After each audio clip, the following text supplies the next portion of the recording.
All right, so we discussed regarding the audit risk in the last lecture. And there was also a part which was related to the exam focus, that when you will be having this question in the exam, when you will be having this question in the exam, that question asks you regarding the audit risk and response. So audit risk and response. Now, audit risk is that you have to relate the risk with the financial statements. You have to relate that with the accounting treatments. If you are not talking about the financial statements, if you're not talking about the accounting treatment, then that will become audit risk. And I gave you the examples of that. For example, you are talking about the damaged inventory.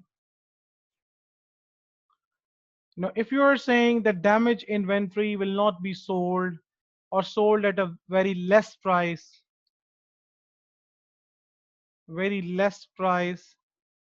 and resulting in the loss of revenue or decrease in the profits, this is going to be a business risk. We are not going to write this in the exam. This is business risk. But when you are talking about that the damaged inventory should be recorded at lower of cost or NRV, and there is a risk that it is still recorded at cost rather than NRV. So if you are talking about from this perspective, then this is the audit risk.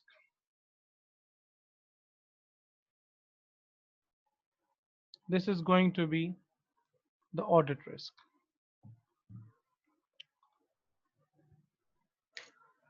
So you have to make sure that whenever you are writing in the exam, make sure you are relating it with the financial statements and not just with the business, because otherwise this will become the business risk. Because a lot of students are having the problem in this area. Now, response is actually the auditor's action. Auditor's action in relation to that risk. Relation to that risk. Now, let's take a flavor. Let's take a flavor of writing the responses. Like say, for example, in the exam, it is written that a company, whatever is the name in the question, company has disposed some assets during the year. Some assets during the year. This is something written in the exam case study. Now, we know this is an audit risk. Okay, they have removed, they have disposed their some assets. So these assets should be removed from asset register.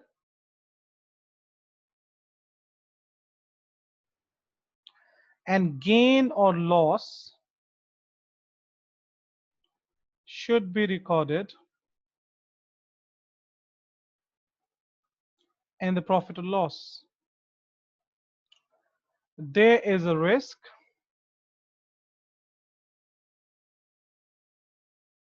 that disposed assets may be still part of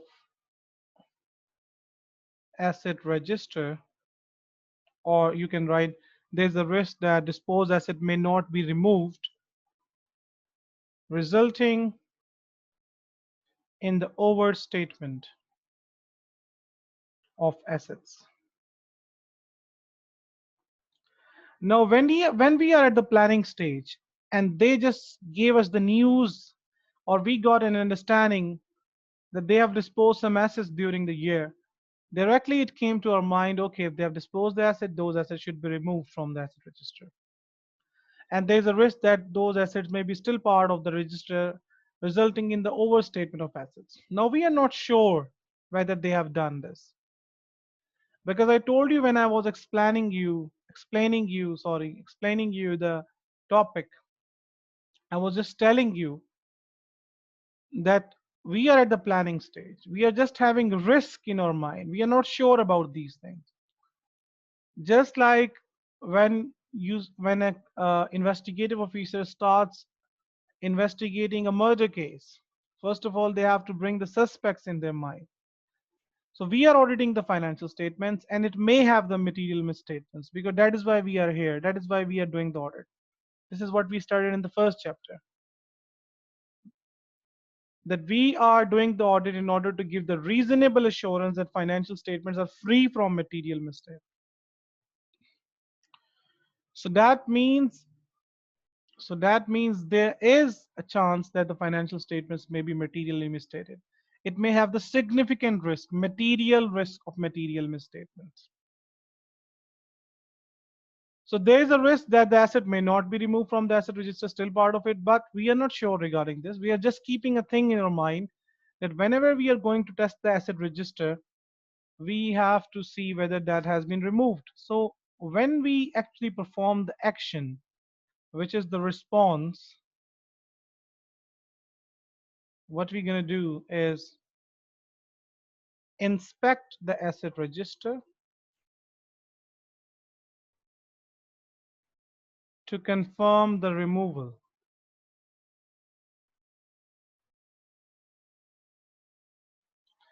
Now, because you are having a mind that the asset or the assets may be still part of the asset register. Now, how you can, just clear your doubt, how you can just clear your doubt regarding this risk is just by inspecting their asset register. So once you inspect their asset register and confirm the removal, there is no longer a risk, because now it has been clear to you that, okay, they have removed it from the asset register. Or if it is not removed, then that means the financial statements are materially misstated. So response means the auditor's action in relation to the assessed risk. For example, one of the receivable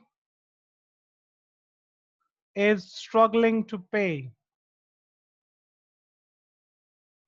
Receivable is struggling to pay. Now, what is the risk? Receivable is struggling to pay. Allowance, specific allowance.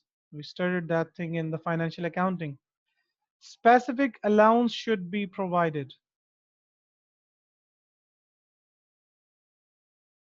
against the doubtful receivable.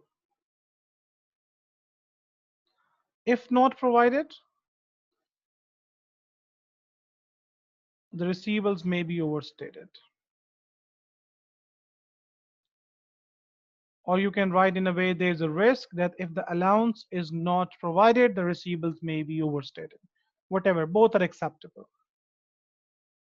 Now, receivable is struggling to pay. This is an audit risk, that there's a risk they may not have recorded the allowance for the receivables, and as a result, receivables may be overstated. So how you can check it?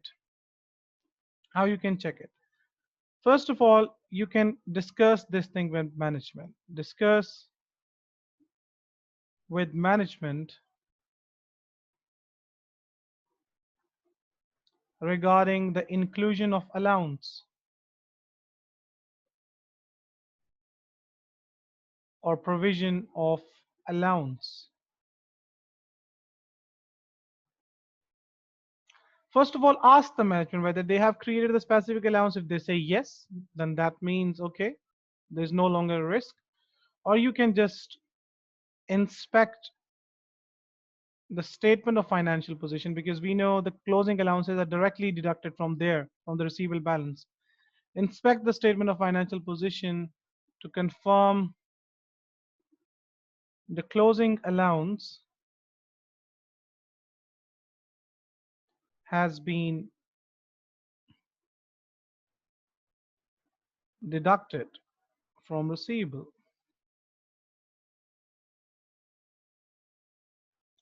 But at this stage, the discuss with management only one thing is sufficient. Now, simply the response means auditor's action, auditor's action to confirm the risk. Auditor's action in response to the assessed risk. This is all about response.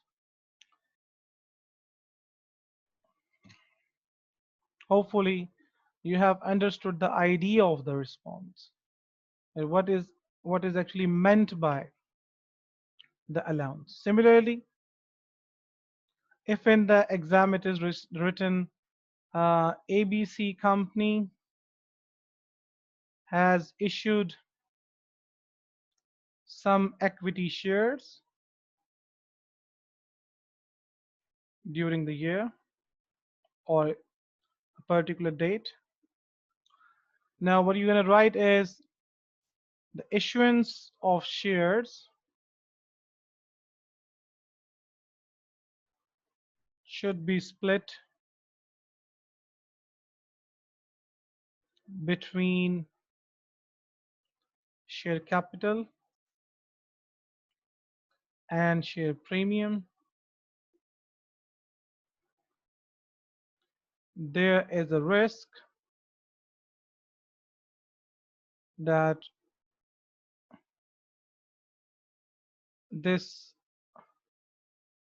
split may not be done correctly, resulting